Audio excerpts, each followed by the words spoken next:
उत्तर प्रदेश में इन दिनों जो माहौल है वह सामान्य नहीं कहा जा सकता। बाहर से सब कुछ शांत दिखता है, लेकिन अंदर ही अंदर गांव की राजनीति में बड़ी हलचल चल रही है।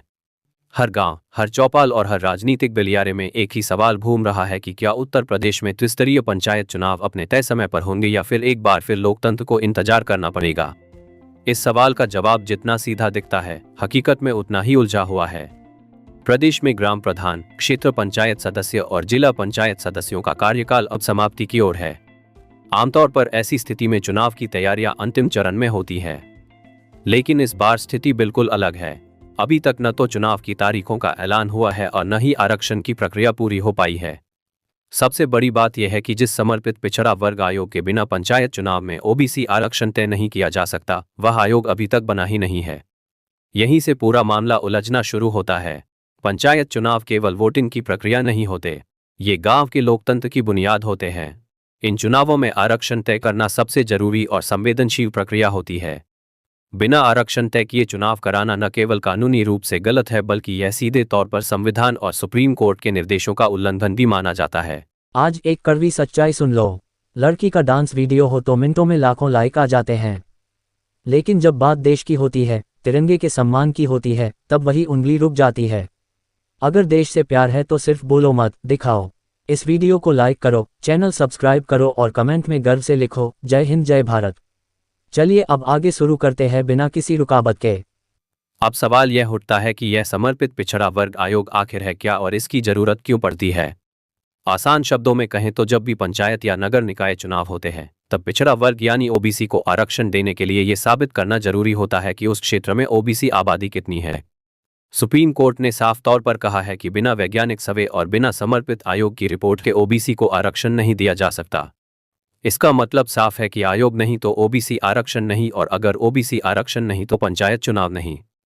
उत्तर प्रदेश सरकार ने आयोग बनाने का प्रस्ताव जरूर भेजा है।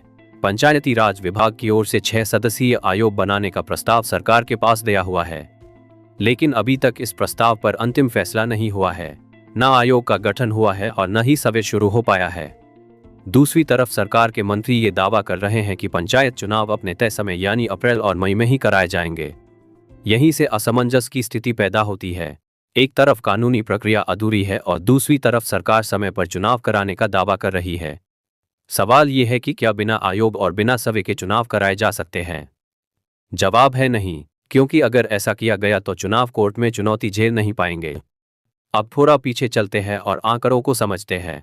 वर्ष 2011 की जनगणना के अनुसार उत्तर प्रदेश में अनुसूचित जाति की आबादी लगभग 20.70% है और अनुसूचित जनजाति की आबादी लगभग 0.57% है। संविधान के अनुसार पंचायत चुनाव में अनुसूचित जाति और अनुसूचित जनजाति को उनकी आबादी के अनुपात में आरक्षण दिया जाना अनिवार्य है। इस हिस्से में किसी तरह का विवाद नहीं है। समस्या शुरू होती है ओबीसी आरक्षण को लेकर। 2011 की जनगणना में ओबीसी की अलग से गणना नहीं की गई थी, यानी आधिकारिक तौर पर यह आंकड़ा मौजूद ही नहीं है कि उत्तर प्रदेश में ओबीसी की आबादी कितनी है। इसी कमी को पूरा करने के लिए 2015 में एक रैपिड सर्वे कराया गया था। इस सर्वे के अनुसार उत्तर प्रदेश की ग्रामीण आबादी में ओबीसी की हिस्सेदारी करीब 53.33% बताई गई थी। इसी सर्वे के आधार पर 2021 के पंचायत चुनाव में ओबीसी आरक्षण तय किया गया था। लेकिन यहाँ एक बड़ा नियम आड़े आता है। नियम ये कहता है कि किसी भी ब्लॉक या ग्राम पंचायत में ओबीसी आरक्षण 27% से ज्यादा नहीं हो सकता। भले ही उस क्षेत्र में ओबीसी की आबादी 40% हो या 60%, आरक्षण की सीमा 27% ही रहेगी। पूरे प्रदेश में त्रिस्तरीय पंचायत चुनाव में ओबीसी आरक्षण की अधिकतम सीमा 27% तय है। अब समस्या यह है कि 2021 के चुनाव में जिस रैपिड सर्वे के आधार पर आरक्षण तय किया गया था, उस पर सवाल उठ चुके हैं। नगर निकाय चुनाव के दौरान ओबीसी आबादी के आंकड़ों को लेकर बड़ा विवाद खड़ा हुआ था। मामला कोर्ट तक पहुंचा और सरकार को मजबूरन समर्पित पिछड़ा वर्ग आयोग बनाना पड़ा। इस आयोग ने अलग अलग जिलों में जाकर सर्वे किया और उसके बाद रिपोर्ट तैयार की गई। उसी रिपोर्ट के आधार पर नगर निकाय चुनाव में ओबीसी आरक्षण तय किया गया।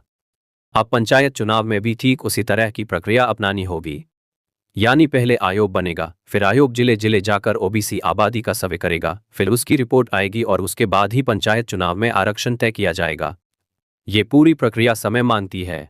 जानकारों के मुताबिक इस पूरी प्रक्रिया में कम से कम 2 से 3 महीने का समय लगता है। अब जरा समय की गणना कर लीजिए। अगर अभी आयोग का गठन होता भी है तो 2 महीने सवे और रिपोर्ट में जाएंगे। उसके बाद आरक्षण की अधिसूचना जारी करने और चुनावी प्रक्रिया शुरू करने में अलग से समय लगेगा। ऐसे में अप्रैल और मई में चुनाव कराना बेहद मुश्किल नजर आता है। इसी बीच पंचायती राज मंत्री ओम प्रकाश राजभर का बयान सामने आता है। वह कहते हैं कि पंचायत चुनाव समय पर ही होंगे। जब उनसे पूछा गया कि आयोग अभी तक क्यों नहीं बना तो उन्होंने कहा कि वे जल्द ही मुख्यमंत्री से मिलेंगे और आयोग गठित होने के बाद 2 महीने में रिपोर्ट दे दी जाएगी। उनके इस बयान में भी कहीं न कहीं ये संकेत छिपा हुआ है कि आयोग जरूरी है और वक्त लगेगा। अब सवाल यह उठता है कि अगर चुनाव समय पर नहीं हो पाए तो क्या होगा? मौजूदा पंचायत प्रतिनिधियों का कार्यकाल खत्म होने के बाद सरकार प्रशासक नियुक्त कर सकती है।